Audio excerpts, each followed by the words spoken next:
Party నాయకులే ఆయన్ని నమ్మట్లేదు, లేదు ప్రతిసారి ఢిల్లీ వెళ్ళి ఆయన మీద కంప్లైంట్లు ఇస్తున్నారు. ఇవన్నీ ప్రచారం జరుగుతుంటే అసలేంటి రేవంత్ మీద పార్టీలో ఏదైనా కుట్ర జరుగుతుందా? ఆయన గ్రాఫ్ కూడా ఓవరాల్‌గా తెలంగాణలో తగ్గిందా? పెరిగిందా? ఇదంతా కూడా చర్చ జరుగుతోంది. మీకేమనిపిస్తుంది? ముందుగా మీకు ప్యానెల్ పెద్దలకు నమస్కారం మేడం. నాకు అనిపించే విషయం కంటే ముందు ఫస్ట్ తెలంగాణ ప్రజలకు ఏమనిపిస్తుందో అది చెప్పే ప్రయత్నం చేస్తాను మేడం. కాంగ్రెస్ పార్టీకి రేవంత్ రెడ్డి గారు రాక ఏదైతే ఉందో అది కాంగ్రెస్ పార్టీ విజయానికి, కాంగ్రెస్ పార్టీ అధికారంలో రావడం కోసం చాలా కీలక పాత్ర పోషించడం జరిగింది. రేవంత్ రెడ్డి గారు నేను చాలాసార్లు ఇదే వేదిక మీద చెప్పిన, he's not the option, choice మాకు ఏఐసీసీ కానీ తెలంగాణ ప్రజలకు కానీ కాంగ్రెస్ పార్టీ నాయకులకు కానీ కార్యకర్తలకు కానీ ఆయన చాయిస్. ఎందుకంటే తన మాస్ ఎప్పుడైనా సరే మాస్గా ఉండడం ఎవరైనా ఉంటారు మేడం. కానీ ఆ మాస్ అంశాల మీద కమిట్మెంట్ అనేది కూడా చాలా ఇంపార్టెంట్. మనం మాస్గా ఉంటున్నాం అని చెప్పి చెప్పడం కోసం కాకుండా దాని వెనకాల కమిట్మెంట్ ఉండి ఆ కమిటీ దేనికోసం కొట్లాడుతున్నాము, ఏ కారణం చేత కొట్లాడుతున్నాము, ఎవరితో కొట్లాడుతున్నాము, ఎందుకు కొట్లాడుతున్నాం అనేది క్లారిటీ ఉండాలి.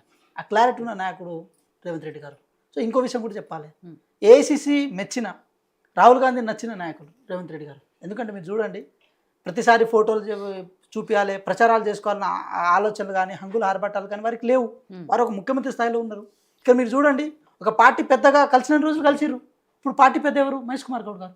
వారు ముఖ్యమంత్రి. విధానపరమైన అంశాల మీద పార్టీ మంత్రివర్గ విషయంలో, లేకపోతే కార్పొరేషన్ సంబంధించిన అంశాలు, లేకపోతే వేరే పరిపాలన అంశాల మీద మాత్రమే రాహుల్ గాంధీ గారిని కలుస్తారు తప్ప పార్టీలో అంశాల మీద రాహుల్ గాంధీ గారిని వారు కలవరు. సో ఇప్పుడు ఇన్ కేసు వారు కనుక కలిసే ప్రయత్నం ఎక్కువ చేస్తే ఒక బీసీపీటీకి అక్కడ స్పేస్ లేకుండా చేసినట్టు ఉంటుంది కదా. అంత మెచ్యూరిటీ వారికి ఉంది. ఈరోజు మీనాక్షి నటరాజన్ గారు ఇన్ఛార్జ్గా వచ్చారు. సో మీనాక్షి నటరాజన్ గారు, దాంతోపాటు మహేష్ కుమార్ గౌడ్ గారు, వారు పార్టీని చూసుకుంటారు.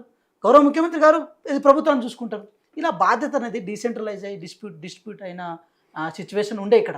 సో మీరు చూడండి విజిత గారు, ఒకటి గమనించాలి ప్రధానంగా అయితే, తెలంగాణ రాష్ట్రంలో ఏదైనా పర్సెప్షన్ బిల్డ్ చేయొచ్చు కాక, అది శాస్త్రీయంగా ఉండొచ్చు, అశాస్త్రీయంగా ఉండొచ్చు, ఏదైనా ఉండొచ్చు కాక.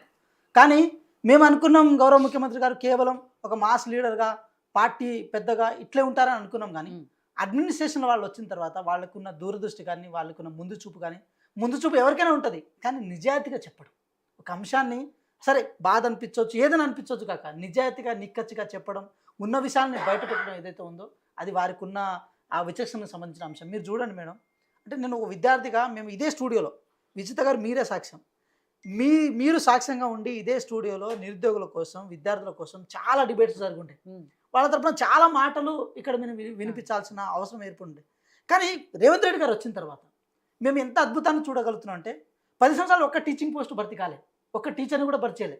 కానీ కాంగ్రెస్ వచ్చిన తర్వాత 11,065 పోస్టులు భర్తీ చేసింది. ఒక జైలు నోటిఫికేషన్ ఇవ్వలే, ఒకవేళ ఇచ్చినా కూడా దాన్ని భర్తీ చేయలే. కానీ కాంగ్రెస్ భర్తీ చేసి ఈరోజు అందరూ మా ఫ్రెండ్స్ అందరూ అపాయింట్మెంట్ అయ్యారు. అదేవిధంగా ఏ డేట్ కూడా ప్రాపర్ వేలో రిజల్ట్ రాలే. గ్రూప్ 2 వచ్చింది, గ్రూప్ 1 వచ్చింది, గ్రూప్ 4 వచ్చింది, గ్రూప్ 3 వచ్చింది. ఇలా 4 ఏదైతే ఉన్నో త్వరితగతిన వచ్చినాయి. అంటే విద్యార్థుల విషయంలో, నిరుద్యోగుల విషయంలో ఎంత నిక్కచ్చిగా ఉన్నారని చెప్పడానికి ఇంతకంటే ది బెస్ట్ ఎగ్జాంపుల్ లేదు. మీరు చూడండి విజిత గారు, ఉచిత బస్సును పెట్టిన తర్వాత మాకు అవకాశం ఉంటుంది, బస్సు రేట్లను పెంచవచ్చు విజిత గారు, ఛాన్స్ ఉంటుంది. ఎందుకు ఉండదు? వాళ్ళు కేవలం 5-10 సంవత్సరాల కాలంలో చాలాసార్లు పెంచుకుంటూ పోయారు. మీరు ఆ రోజు మీరు చూడలేదా? పెట్రోల్ రేటు పెరిగిందనో, లేకపోతే వేరే పెరిగిందనో, మెయింటెనెన్స్ పెరిగిందనో, బస్సులు కొంటున్నాం అని చెప్పి పెంచే ప్రయత్నం చేశారు. మీరు చూడండి, ప్యానెల్లో పెద్దలు కూడా ఉన్నారు. కాంగ్రెస్ ప్రభుత్వం వచ్చినప్పటి నుంచి ఇప్పటి వరకు ఒక్క రూపాయి కూడా బస్ ఛార్జీలు పెరగలే. ఎందుకంటే నేను బస్సులో ప్రయాణం చేస్తున్నా కాబట్టి చెప్తున్నా. సో పెరగలే. అదేవిధంగా దేన్ని వాళ్ళలాగా రింగు రోడ్డును తాకట్టు పెట్టి అభివృద్ధి చేద్దామనో, లేకపోతే భూములు అమ్మి అభివృద్ధి చేద్దామనో, లేకపోతే వేరే చోట ఇంకో తెచ్చి అభివృద్ధి చేద్దామని ఆలోచన కూడా కాంగ్రెస్ పార్టీ లేదు. సో ఇవన్నీ ఎందుకు చేయగలిగినామంటే ఒక విజనరీ నాయకుడు రేవంత్ రెడ్డి గారు లాంటి ఒక విజనరీ నాయకుడు ఈరోజు కాంగ్రెస్ పార్టీకి, కాంగ్రెస్ ప్రభుత్వానికి అధినాయకత్వం వహిస్తుంది కాబట్టి అది పాసిబుల్ అయింది. వారి మీద కుళ్ళు ఉండొచ్చు, కుతంత్రం ఉండొచ్చు, వారు ముఖ్యమంత్రిగా ఉండి బీఆర్ఎస్ పార్టీ ఓర్చుకోలేకపోవచ్చు, బీఆర్ఎస్ పార్టీ నాయకులు ఓర్చుకోలేకపోవచ్చు, వ్యక్తిగతంగా వారి మీద ఎటువంటి దూషణలైనా చేయొచ్చు కాక. కానీ చివరాఖరికి వారు ఎవరి తరపున నిలబడుతున్నారని చాలా ఇంపార్టెంట్. ఇప్పుడు ఎన్ని ట్రోల్స్ వచ్చినా, ఎన్ని ఇబ్బందులు వచ్చినా రేవంత్ రెడ్డి గారు ఎవరి తరపున నిలబడుతున్నారు, ఎవరి తరపున వకాలత పుచ్చుకుంటున్నారు, అది చాలా ఇంపార్టెంట్. పార్టీలో కూడా మీరు చూడండి, కాంగ్రెస్ పార్టీ ఒక పెద్ద సముద్రంలో మేము అనుకుంటాం, కాంగ్రెస్ పార్టీలో ఉన్న గొడవలను టీ కప్పుల తుఫాన్లా కూడా మేము అనుకుంటాం. కానీ దాన్ని మెయింటైన్ చేయాలన్నా, దాన్ని ఇచ్చేయాలన్నా ఎంత తగ్గాలనేది చాలా ఇంపార్టెంట్ విజిత గారు. ఇక్కడ విషయం ఏంటంటే, అంత పెద్ద హేమాహేమీలు, మహానుభావులు, అంత పెద్ద ఎక్స్పీరియన్స్ ఉన్న వాళ్ళు, వాళ్ళ ముందు మనం ఏదైనా పరిపాలన అంశాన్ని కానీ, ఏదైనా పార్టీ సిద్ధాంతాన్ని కానీ, అంశాన్ని కానీ మనం ముందు తీసుకెళ్దాం అనుకున్నప్పుడు వీళ్ళ అంశాలు ఏదైతే ఉండేవో, వాళ్ళ ఇన్ కేసు మనం డైరెక్ట్గా మాట్లాడుకోవచ్చు, అహాలు కావచ్చు, ఇంకేదైనా కావచ్చు కాక, వాటిని కాంప్రమైజ్ చేసి తీసుకెళ్ళడం అనేది అది చాలా ఎంత సింపుల్ విషయం అయితే కాదు మేడం. అది ఆయన చేయగలిగిండు. మీరు చూడండి విజిత గారు, హుజరాబాద్లో మాకు వచ్చిన ఓట్లు ఎన్ని మేడం? మిగతా కొన్ని వాటిలో మాకు చాలా డౌన్లో ఉండే, కానీ ఎంత స్పీడప్తో బయటికి రాగలిగినాము. వారి భుజాల మీద ఎంత పెద్ద బాధ్యత ఉండే, ఆ బాధ్యతను ఏసీసీ ఇచ్చింది, అటు పార్టీ బాధ్యత ఇచ్చింది, సక్సెస్ అయిండు. ఏది పరిపాలన బాధ్యత ఇచ్చిండు, సక్సెస్ అయిండు. సో మాకు ఇంకా 4 సంవత్సరాలు అవకాశం ఉంది. ఈ 4 సంవత్సరాల్లో ఇంకా మంచి విధానాలని, మా గ్యారంటీలను కానీ, మా హామీలు కానీ, మాకు ఇంకా కొంచెం డెవలప్మెంట్ ఆస్పెక్ట్ కానీ, ఇవన్నీ ప్రాపర్ వేలో మేము చేసుకుంటూ ముందుకు వెళ్ళగలిగే అవకాశం మాకు ప్రజలు ఇచ్చారు. సో ఇంకో విషయం కూడా చెప్పాలి, ఏ రోజైనా సరే గౌరవ ముఖ్యమంత్రి గారు సచివాలయాన్ని అడ్మినిస్ట్రేటివ్ వేలో ప్రాపర్ వేలో వాడుకున్నారు, అసెంబ్లీని ప్రాపర్ వేలో వాడుకున్నారు. వాళ్ళకున్న ప్రతి సిస్టమ్ని 24 గంటల్లో దాదాపు 18 గంటల వరకు కేవలం ప్రజా పరిపాలన గురించే వారు తన సమయాన్ని కేటాయించడం జరిగింది. ఆయన వ్యక్తిగత అంశాల కోసమో, వ్యక్తిగత వ్యవహారాల కోసం ఎక్కడ తను వెళ్ళలే. ఇప్పటికీ నేను ఇప్పటికీ చాలా ప్రౌడ్గా చెప్పే ప్రయత్నం చేస్తున్నాను మేడం. తన దగ్గర ఉన్న ప్రతి మినిస్ట్రీ చాలా సక్సెస్ఫుల్గా రన్ అవుతుంది. అది హోమ్ కానీ, విద్యాశాఖ కానీ, లేకపోతే మున్సిపల్ అర్బన్ డెవలప్మెంట్ కానీ, ఇవన్నీ చాలా అంటే చాలా సక్సెస్ఫుల్గా నడుస్తుంది. మాకు అనిపిస్తుంది ఇన్ని శాఖలు తన దగ్గర ఉన్నప్పుడు ఇంత క్యాపబుల్గా వర్క్ చేస్తారా చేయరని చెప్పి కొన్నిసార్లు మాకే కొంచెం డౌట్ఫుల్గా ఉండే. కానీ నేను ఒక విద్యార్థిగా చెప్తున్నా, స్టిల్ టుడే మాకు ఈ మేము అయిపోయింది కాబట్టి చెప్తున్నా మేడం, విద్యా వ్యవస్థ చాలా మెరుగుపడింది ఈ కొద్ది రోజుల కాలంలోనే.